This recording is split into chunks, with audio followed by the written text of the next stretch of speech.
حالا پیش اومده برات که پارچای مخمل یا ساتنو بعد داری بدوزی یه باره نخکش بشه یا رد کار پیشبر بیفته زیر لباس شما موقع دوختن.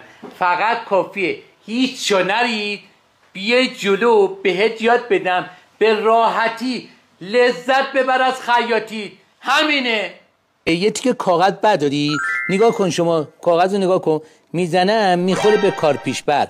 ببین سوزنو تا حدی بیار پایین که به هیچ عنوان داخل صفحه نره، میبینی نوکش پایین قرار بگیره، ولی کار پیشبر نباید بالا زده باشه. میبینی لمسش بکنی متوجه میشی، از زاویه که کاغذ میذارم هم دیده میشه. میبینی چی کار باید بکنی؟ به راحتی چرختی رو خمش کن.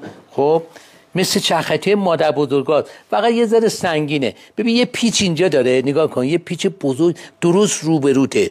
نگاه کن اینو شلش بکن. شلش کردی خب قشنگ انگشتتو بیار اینجا. ببین انگشتتو بذار زیر کار.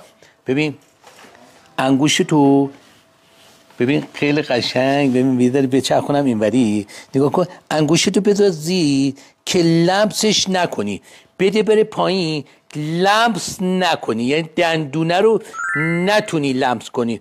بعد این پیچه رو ببندش. خب سفتش کن. سفت کردی چرختی رو بیار بالا. ببین فقط نوک سوزن نمیداره کاغذ حرکت بکنه. میبینی قشنگ دقت بکنی لمس میکنی بیرون نزده.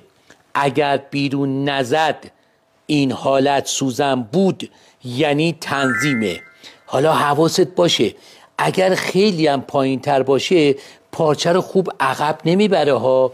کاغذ رو گذاشتیم انگشتمون رو میذاریم رو. ببین فشار میدیم، نباید کاغذ بمونه روش. ببین یعنی من الان انگشتم روشه ها، حالا خیلی نمیخواد فشار بدی ها. ببین داره پارچه رو عقب میبره. این آموزش منو اگه لذت بردی حتما کامنت بذار، لایک کن، به دوستانت هم ارسال بکن. فرق نمیکنه این چرختی چه مارکیه چه مدلی ها. این چرختی مال 50-60 سال پیشه. خب ژاپنی هم هست. همه چرختی های صنعتی اون پیچه رو داره، اون رگلاژ رو داره، اون راهو داره. میتونی رگلاژ کنی، راحت میتونی کار بکنی و دیگه پارچه رو نخکش نکنه.